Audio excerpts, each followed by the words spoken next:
All right. What is up, folks? Welcome back to another episode of Make Fitness Make Sense with me, your host, Coach JK McLeod. Kicking off episode number 6 of Make Fitness Make Sense. Today is going to be a Q&A episode. We're going to cover 4 questions / comments that I'm going to provide some commentary, some perspective, some information that will hopefully help you make sense of things fitness related. We're going to talk about building running capacity specifically for HYROX, someone who is disagreeing with rest day advice, and they provided some context with that. So I want to dig into that a bit. We are also going to, I'm going to share my perspective on a comment that I saw around having exercise demos that are featuring people in different body types. Specifically, I'm going to use the language they use for people who are chubby or fat, something like that. Chubby and flabby, I think they said. Then I'm going to finish things out with talking about working out on vacation, becoming somebody who does that sort of a thing. And then if we've got some time left at the end, I want to share a quick perspective with you on looking at things through the lens of a coach, perhaps a reminder that will help you reframe some of the things that you see on social media. All right, before we get into any of that, though, as always, let me first say thank you for choosing to press play on Make Fitness Make Sense. I know that you have no shortage of podcast and fitness related content that you can and probably do consume. So I promise you that I do not take it for granted that you choose to press play on the Make Fitness Make Sense podcast. I am going to ask you for a favor if you believe that I am worthy of receiving this favor. It would be to like, subscribe, follow, whatever you have available to you to continue to connect with this particular podcast. If you believe that the information has been helpful, useful, impactful in any way, shape, or form, I would really appreciate that. And if you even wanted to go as far as to do me a solid and share this show on your social media or with a friend, family, coworker, even people that you don't like, but just like, yo, this is good information, I want to pass this on, I'd appreciate that too. So let's go ahead and get into today's topics. All right, the first one is about building running capacity for HYROX. So this person said, I need to start running. I loathe running. They've already connected with me right from there. She said, for the runners, what tips do you have to share? I need to get up to 2 miles consistently. I asked for some additional context by asking what the training was needed for and how long do you have to work up to the 2 miles. The reason that I ask for that context, other than the fact or belief that I love me some context, I asked for that information because that helps really formulate an understanding of what could potentially be a useful answer to this question. And I get particularly curious when someone presents that they have to do something and they have a very specific number that they're looking at. Now, I could have incorrectly, like many people did in the comments, assume that this particular individual was specifically utilizing this as a weight loss tool. That is very common in the fitness space. Sometimes folks will directly say, I really need to get into running because it's specific. I specifically believe that getting into running will help me increase my amount of cardio that I'm doing because that will help me lose more weight. Some people will directly say it, and then others who still hold that same belief won't say it directly. So they'll still be utilizing running as their primary weight loss, fat loss tool and not directly say that. So wanted to provide you with a bit more context. That's a lot of what we do here with Make Fitness Make Sense, is provide some additional context behind things that we tend to kind of gloss over. Because again, to my belief, I don't know if I haven't said it this episode, I've said it many before, and I will likely continue to say it, that I don't believe that social media is built for context. And that's why one of the main reasons why this particular podcast exists. So in this particular case, the person is specifically identified, so they did respond, that what they're training for is HYROX, and they want to be able to run an uninterrupted 2 miles for their baseline. One, that is awesome. That is fantastic that this particular individual knows exactly what they're shooting for and they know why. And my biased opinion here is also that it's awesome that it's starting off with something that's linked to a performance-based event that is helping someone be able to show what their body can do versus specifically only being focused on what their body looks like. I'm a big fan of a combo platter of the two, sort of harmony. So my response to this, when somebody is saying, I got to start running, I want to be able to work up to a 2 mile baseline, and it's specifically so that I can get ready for HYROX. There are plenty of folks who had responses that also mentioned doing like a run walk combo. So let me start there. From a strategic standpoint, I think that that is a great place to start. And were this the Lifting, Running, and Living podcast that I co-host with my friend Kelly Lutz?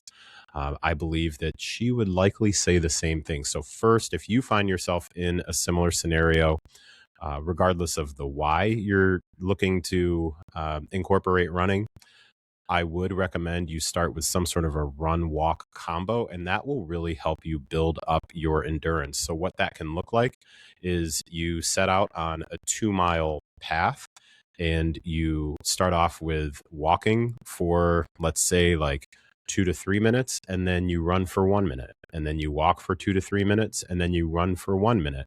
So you do increments or intervals, it's the word I was looking for, where you're walking more than you're running. If you're starting from nothing, then you're walking more than you're running.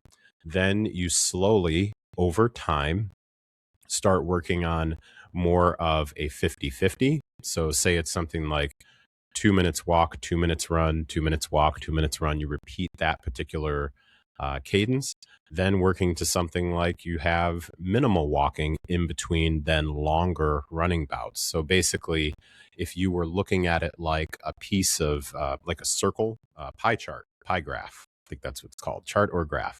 So if you're looking at that as a circle and the walking takes up the bigger piece of the pie and then the running takes up the smaller piece of the pie, slowly but surely over that time frame. So if you're talking like wanting to be able to work up to the 2 miles within a 2 month time frame, then again, logistically or not logistically, words are hard and it's only the beginning of the episode. So from a strategy standpoint, actually like tactically. So tactically, what I would recommend is that you're starting off with doing that run walk combo, and assuming that the HYROX itself isn't in 2 months and we're just trying to work up to the 2 miles being consistent. What I would also recommend then is, let's say, so 2 months is 8 weeks away. I would actually make it a goal to be able to run the 2 miles uninterrupted within, let's say, like 6 to 7 weeks, somewhere around there, versus the full 8 weeks. Give yourself some wiggle room there, especially as your body is becoming acclimated to what potentially is going to be more movement or more time on your feet than you are particularly used to. So there's a whole lot of different approaches to this, by the way, so many different approaches. So my intention is not to share my advice being the end all be all. This is one of many different ways to do it, but just based on that information, that's where I would generally start. Something else that I would also recommend, and this would be not specific just to HYROX, this would really be for any sort of events that are very similar where you have different stations and then runs in between those stations. So even off the top of my head, I can't remember exactly what all the stations are in a HYROX.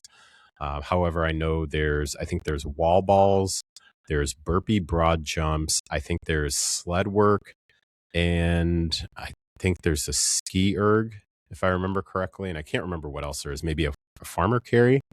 But whether it's HYROX, something like a Spartan race event, something like a Tough Mudder, something like a DECA, DEKA, any events like those, I strongly recommend that you do some work with what we call compromised running. So, compromised running is going to be running that's happening in between bouts of doing something other than running. So, you have done some other sort of physical activity that is then going to compromise in an intentional way. It's going to compromise your ability to run.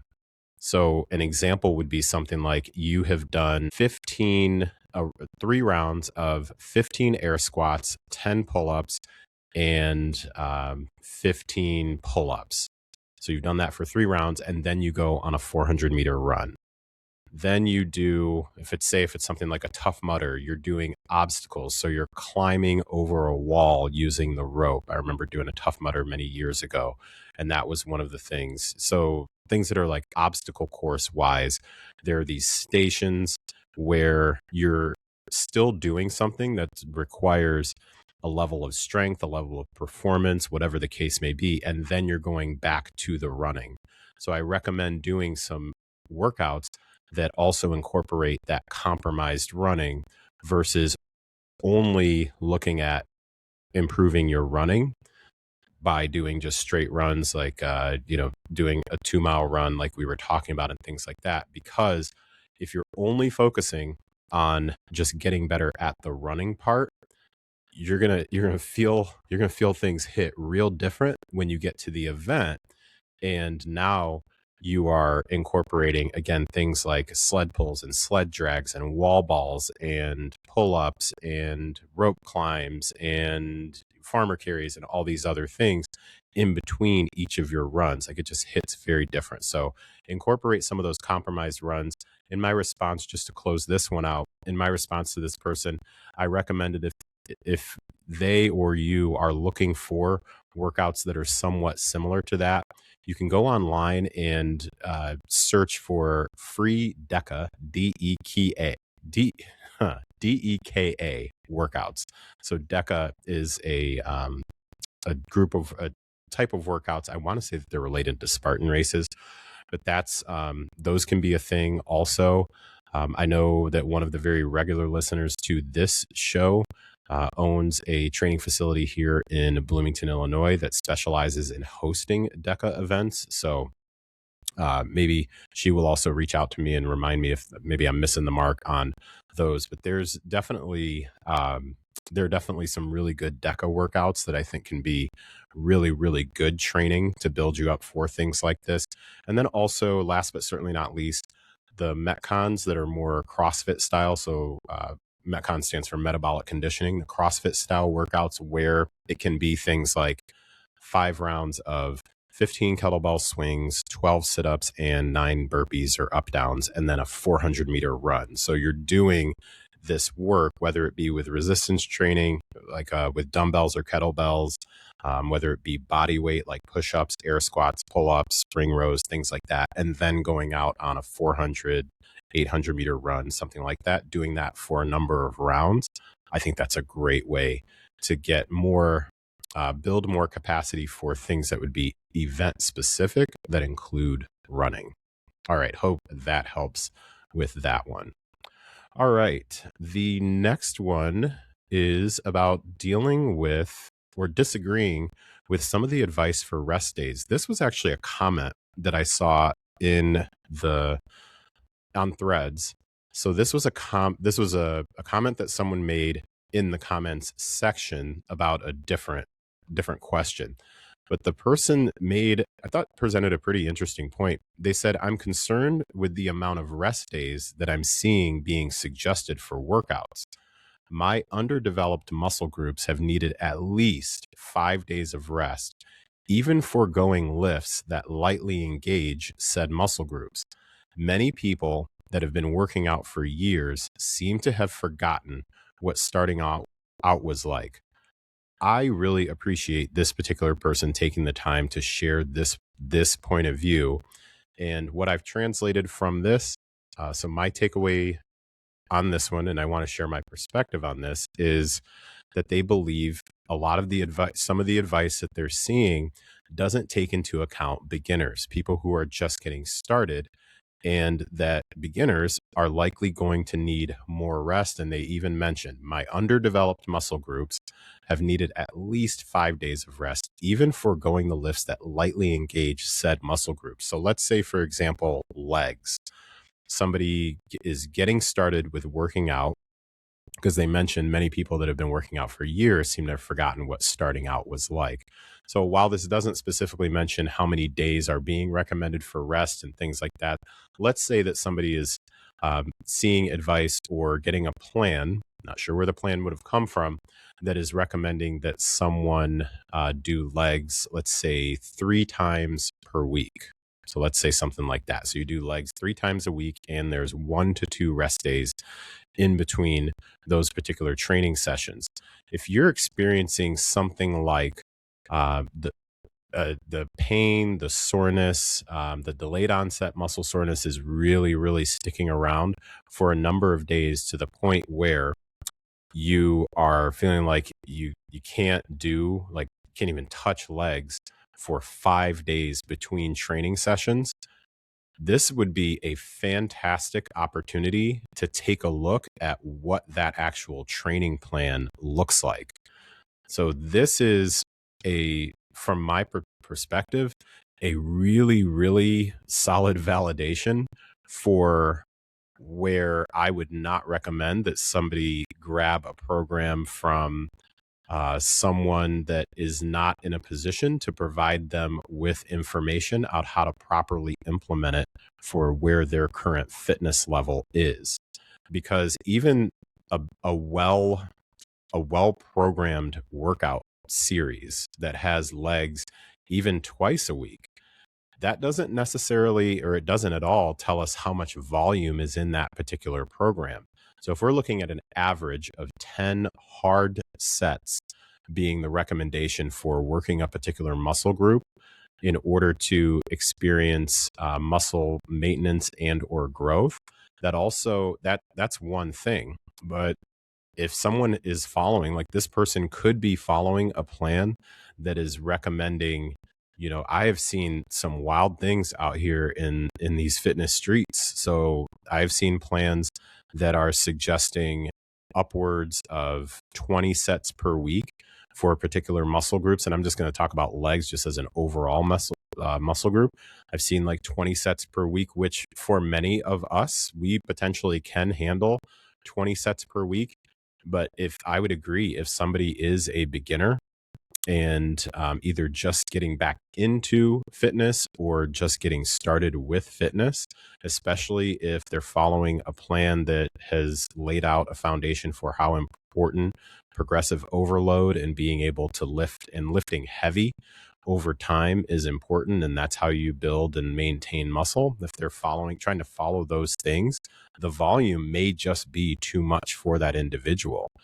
If the program itself is leaving you, if you're executing a program and the execution that you're putting in place is leaving you to a point where you need 5 days to recover before being able to do that muscle group again, it's either a bad plan or it's bad execution, and both people could be right in this place. Like, you could have a trainer who's built a really, really good plan just as a plan itself, like it's science backed and it's reasonable and all that stuff, but it may not fit that person. And then you can have that person who's doing the best that they can to try and execute said plan, but again, that particular plan didn't necessarily have that individual in mind. That's why, even for the group training program that I have available, if people have a question, like, they have a contact to reach out and let me know if they have a question.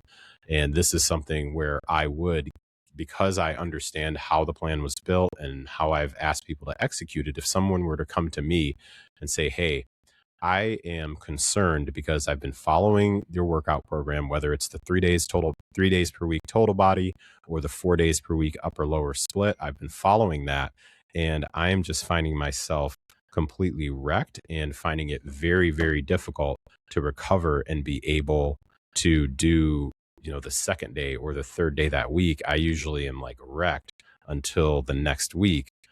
What's going wrong?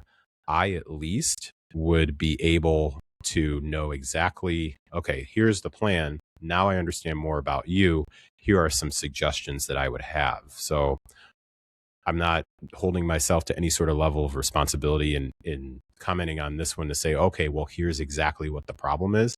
I think this person has done a fantastic job of communicating that they're realizing that they are currently executing a plan that is not built for the scenario that they are in and will likely need to do some work to try and find a better plan that works for them, whether that's something that they pull from like Chat GPT or like any AI like sort of thing, or they pull it from, well-known trainers or even little known trainers. Maybe it's a little known trainer like myself, like wherever you're pulling it from, getting an understanding of exactly where your fitness level is. That's why it can be really helpful, again, to be able to have access to the people who are creating these particular plans, uh, because it just helps with being able to get a better understanding of how it should be properly executed. All right, a couple more that we've got here.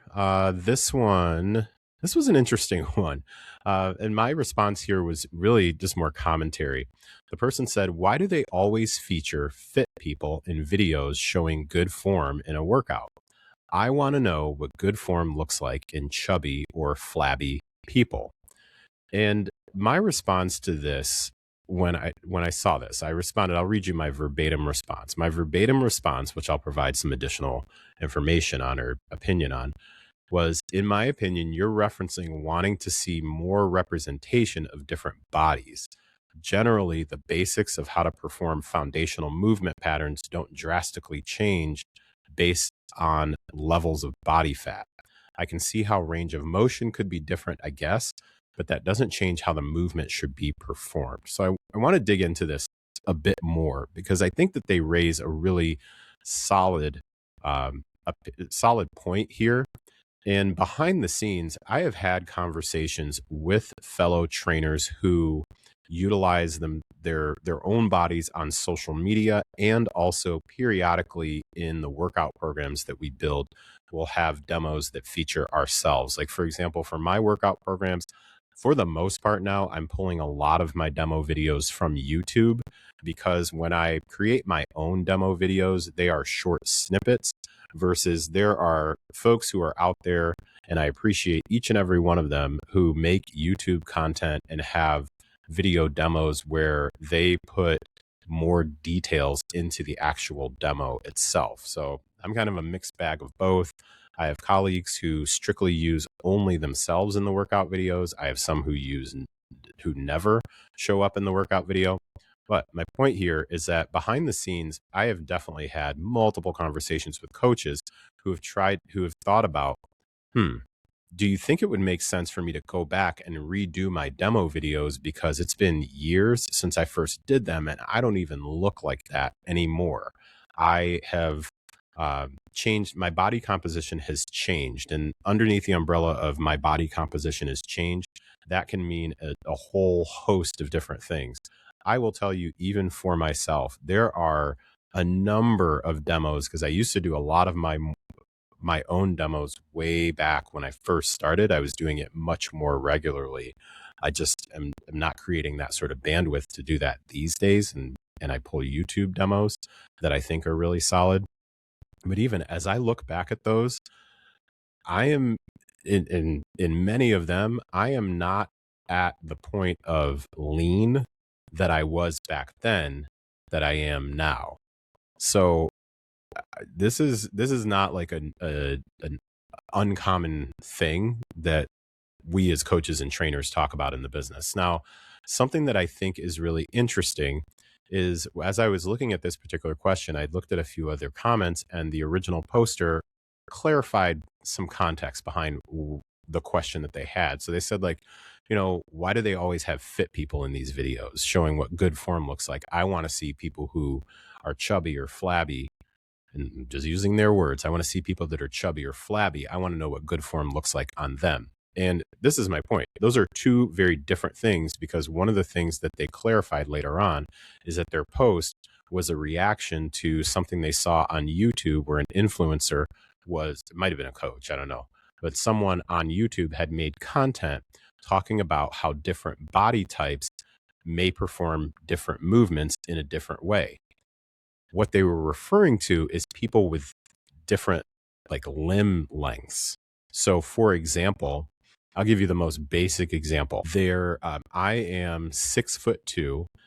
My legs are not particularly long for being 6'2". I am probably about a 32 or 33 inch inseam, and most of my height is in my torso. So I have more of my length is in my torso. So I have a bit of a longer torso as a guy who's 6'2". I have a longer torso and I'd say average length legs.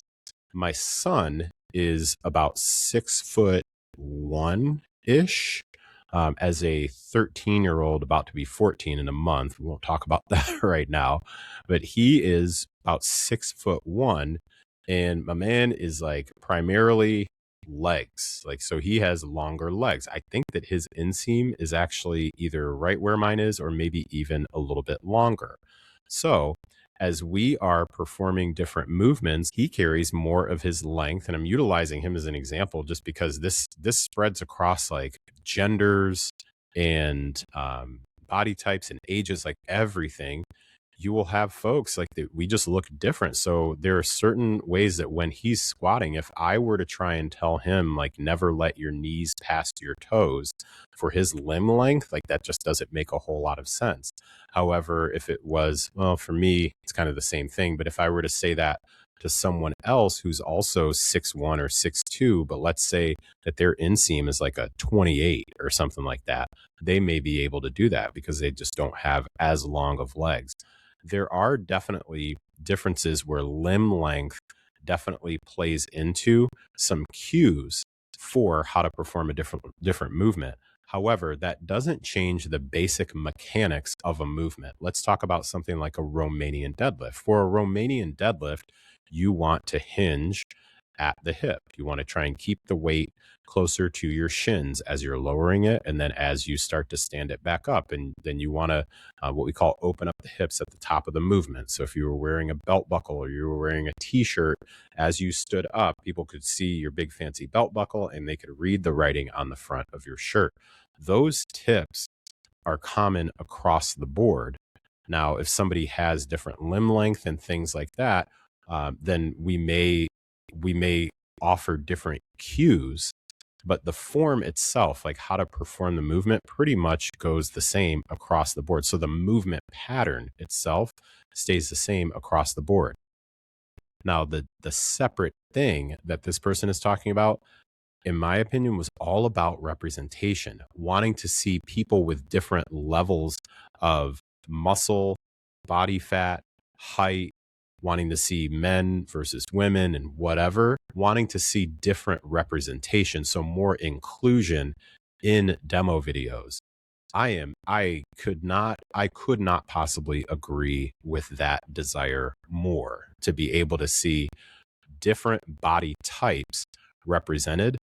However, the desire to see different body types represented is not equal to I want to see how the movement is performed differently. That is my strong opinion on this. A squat is still a squat. Now, if you're talking about, hey, it's a bit more difficult for somebody who is 60% body fat to perform a squat versus somebody who's 20% body fat to perform a squat, absolutely. You're most likely, generalization here, you're most likely correct that somebody with 20% body fat versus somebody with 60% body fat, that body fat is showing up somewhere. So it is likely, especially if it's more in their lower half, it is probably limiting their range of motion. That's different though. That doesn't mean that they should be focusing on different form for the movement. We may be looking at something where we're using like a chair for them to sit down, stand up, sit down, stand up, until they've worked their way through improving range of motion. And likely a change in the amount of body fat that they carry will likely also change their range of motion too. So I wanted to just address that one because it's not one that I hear people talk about publicly or see people post about publicly very often. More often than not, it's conversations that I've actually had just with trainers. So it was kind of cool to see somebody talk about it publicly. All right, last topic that we've got here, and then I'll give a little opinion on something and we'll close out today's episode. Last one, somebody said, I want to be the kind of person who works out on vacation. How do you get around the thought process of, I'll be doing a lot of walking, so I'll be okay skipping the weights for a week? That line of thinking feels like an excuse, but I also know I'll be hard on myself if I end up packing gym clothes for nothing.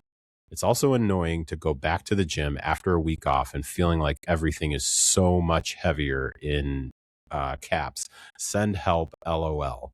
Yeah, this is again, a very common one. I've liked the line of comments and questions that I've found this week because these are things that I have heard and conversations that I participated in very regularly over the years. And this is, again, just that validation of why I really believe in the purpose for the potential impact of Make Fitness Make Sense as a podcast, because these are the things that are beyond the quick like 30-second reel that could potentially go viral because it's got a good hook and a cool baseline. This is the stuff that we're actually talking about, because there's a lot of stuff to break down here, but I'm just going to scratch the surface. So first, I want to be the kind of person who works out on vacation. I would get an understanding for why that's important to the individual. Like, why do you want to be the type of person who works out on vacation? So then they said, how do you get around the thought process of, I'll be doing a lot of walking, so I'll be okay to skip the weights for a week? And they go on to say that feels like it's an excuse. That's the part that I would be unpacking, is getting an understanding for why that feels like an excuse. I say that because out of about 9 clients that I currently carry on my one-on-one roster, I think it's about 50-50 at best as far as whether or not they train. And the majority of my client base they're not new to training. They live a fit lifestyle. And when I say fit lifestyle, being active and training is a part of their lifestyle. They do not generally, they do not look at training as some necessary evil. They actually do enjoy fitness. Now, what modality of fitness, that varies, that can vary quite a bit. But more often than not, like, they're all down with it. And I'd say, again, it's probably about 50-40, maybe 60-40, 60% that don't train. Like, we don't have specific workouts built for when they go on for vacation. And I'd say 40% that do. So that'd be what, like 5 and 4, somewhere around there. And many of them, that is the case. Like what this person is saying, like, how do you get around that thought process of, I'll be doing a lot of walking, so I'm okay to skip the weights for a week? We actually, for the most part, just build it into, that's part of the plan. We utilize that as like life giving you the deload. We utilize it as a good break point in their training plan, whether it's good time to finish one training plan and start a new one, or take a break from it, and whatever it might be, especially nutritionally. If they're going to go into a fat loss phase, and that's a good time for them to maybe do a refeed and just really focus on steps and, all sorts of things. So one, it's not necessarily a bad thing to focus on taking a week where you're doing more low intensity movement, especially if, and here's kind of the key, especially if you are training with the intensity that you should be training at during your actual training sessions, and not, more often than not, just kind of going through the motions and not really focusing on intensity. So I think that when you do train pretty intently and intensely, you will find that sometimes you're looking forward to not training while you're on vacation. So I would be doing more work around getting an understanding on the belief system that seems to be really built in here. Now, when you want to be the kind of person that works out on vacation, you start off with making a solid plan to train while you're on vacation. If you are, let's make the assumption that you're going on vacation with other people. For 99% of people, this has to involve some level of communication with the other people or person that you're going on vacation with, in order to follow through with doing an actual like lifting, going to whether it's the resort gym, the hotel gym, you're dropping in at a CrossFit box while you're on vacation. This has to involve some communication with another individual. So I'm just going to assume that if you're going with somebody else, I am telling you, this has to involve some communication because in my experience, the part that doesn't usually get addressed when you're planning to train while you're traveling on a vacation, specifically, like work trips are different and blah, blah, blah. But specifically this question, when you are going to be traveling on vacation and you're going to work out, then the stuff that doesn't usually get discussed is, okay, well, I'm going to be getting up at 6 a.m. to do that. Am I going to make a bunch of noise in the hotel room? And are there kids in the hotel room? So then they might wake up too. If you are planning on training while you're on vacation, then when do you plan to train while you're on vacation? And I promise you, I'm not approaching this from the standpoint of like, yeah, you really don't want that life. I'm approaching it from the standpoint of it requires maybe even more planning than your regular everyday life training does, because typically the other folks that you're with are there, and you, by the way, you're going on vacation for enjoyment and relaxation and, activities and different things like that. So if you are looking at being the only person who's going to be doing the training, you're going to go down to the hotel gym and, do a workout. You got to talk to other people and train. So that's one of the main recommendations I would have is be clear on, hey, while I'm on vacation, I'm going to get 2 workouts in. Based on the activities that we have planned right now, where do you think that would best fit? So if you're going on a vacation for a week, you're leaving on a Friday and you're coming back on a Thursday or a Friday. It's like, well, knock out one early. I'm just telling you, like, if you're going on a 7-day vacation, I do not recommend making day 4, 5, and 6 the days that you're going to train. I would either train the next day or the day after that. Like, don't go more than 3 days in, because getting one in the bag, like get one in the bag early, and then you I believe you kind of set the tone, you set the standard for like, okay, I got my one in early. I definitely recommend that. Those of us who then have done this pretty consistently for a number of years, the folks around us, like my kids, for context, like my kids are 13 and 20 at this point. My wife is very used to me like training while I'm on vacation, or while it's like family travel or whatever it might be. It's just kind of the thing. And also I'm pretty committed to not having it disrupt other plans that we have. So it's not like, well, we're waiting to go do this thing because dad's at the gym. So I realize that is likely going to be weird for a handful of people. I still am usually up around 5 o'clock ish anyway on a vacation. So that's going to be my bias there. But my main thing, as I close out this particular question and finish off with one other thing, my main thing is planning ahead by having conversations with the other people or person that's going to be with you and saying like, hey, this is what I'm going to do. Already have a workout like figured out, and keep it simple. Something that's a full body. You don't count on having a ton of equipment, even if there's a picture on the website that says it's a fully stocked, quote unquote, fitness center. Yeah, I'm sure we've all got stories of that. So just plan that it's going to have maybe a couple sets of dumbbells. It'll probably have a treadmill if we're talking like a hotel or resort gym. And then if it turns out to be more than that, awesome. But keep it simple, keep it around a half hour ish, and get your work in. All right. Quick thing to finish out here. I want to talk about, just to finish out again, I want to talk about the coach's eye being a bit different. And why I'm bringing this up is there's a difference between folks who are influencers and make really good, by the way, really good and engaging fitness content that gives fitness advice, and then likely has some sort of a product that also goes along with it. So let's call it like the common avatar would be somebody who has gone through some sort of a weight loss journey, a fitness journey. They trained for their first marathon, whatever it might be. They have accomplished something, And along the way, they've documented that process, let's say on YouTube or TikTok or somewhere like that, primarily YouTube, you get like the longer form stuff. And they've become, somewhat of an influencer.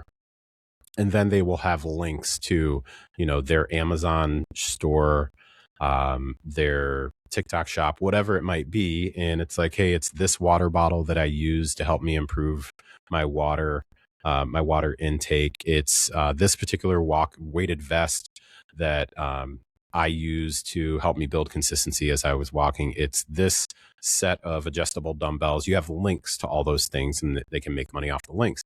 I am not here to hate on that at all. That would be somebody who is an influencer. A coach may have all of those same things.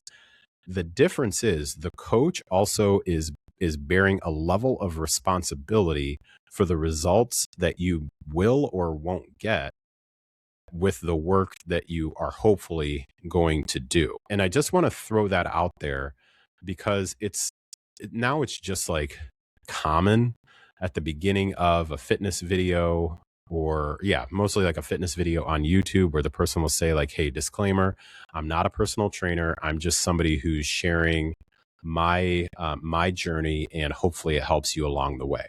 Okay. Something very common, that disclaimer. The difference is just giving that disclaimer. Now it's missing something though, because the difference is, what I think the person needs to also say is, I'm just giving you, I'm not a personal trainer. I'm not a coach. I'm just, an everyday person like you, sharing the things that have helped me along the way. And I think they need to add, and I also don't have a personal / emotional investment in how well you do and whether or not you get results. Because at the baseline, I'm a strong believer that that's one of the biggest differences when it comes to someone who is a coach or a trainer. And this is in any business at all, any field at all. You could be somebody who teaches people how to do their own taxes. You can be somebody who teaches people how to flip houses. You can be somebody who teaches people how to remodel stuff.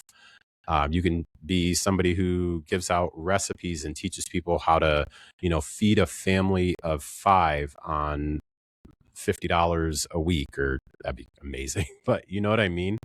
I think the difference is, when you are someone who is a coach, a trainer, a leader, you have a personal investment, whether that be financial, but primarily a lot of times emotional. You have an investment in how that individual does with that particular thing, even if it's not somebody who you are working with directly. I mention this because I'm putting out even videos on YouTube now. If you haven't seen this, it's on my channel at Coach JK McLeod. I've been putting out these videos called Ride With Me to the Gym, and they're usually 10 minutes or less.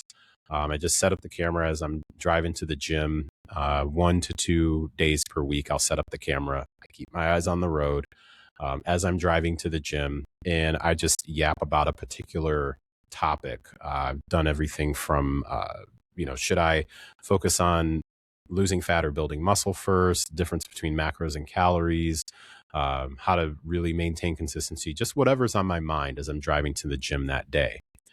And even for anyone who watches those videos, I am still like, it's just in my trainer DNA at this point. It's the way that I am now wired as a coach and as a trainer. Even though I will likely never talk to the, 15 to 20 people who maybe watch those videos, I'm still speaking with a level of responsibility, an internal level of responsibility for the things that are coming out of my mouth, assuming that someone is going to take action on the things that I say.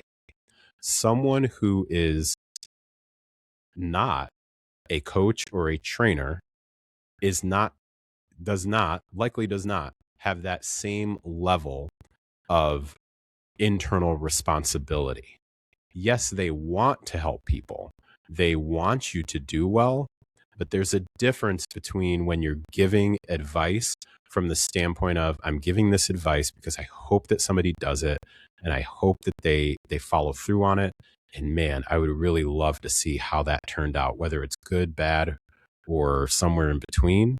versus I'm giving out this advice. Hopefully it helps somebody, but whatever. I'm just kind of moving on to the next thing because this isn't really like my career. This isn't my field. I just wanted to share that. My point there is not to demean or have a negative view. It's to hopefully, again, make things make sense when someone is viewing this content and then decides to go put it into action. Understand that if you don't have access to being able to ask a follow-up question and you're not taking the time to like really work it through the filter of what works for your life, then you are likely just going to continue to take the series of left turns and go right back to the starting point again. Like instead of hamster wheel, I just have people envision it as a series of left turns that you keep taking and you just kind of end up right back at the same spot. And a lot of times it's because we're taking opinions and advice from folks who internally just don't feel a sense of responsibility for how things are going to turn out. That's what I got. All right. That's going to wrap up today's episode. Stay tuned next week. I will have a guest. I'm going to have Coach Betsy Foster on the Make Fitness Make Sense podcast, and that will be our very first guest on Make Fitness Make Sense. So definitely looking forward to that. If you've got comments, questions, concerns, feedback, anything along those lines about today's episode or previous episodes or ideas for future ones, hit me up at Coach JK McLeod on Instagram. That is MCLEOD at Coach JK McLeod.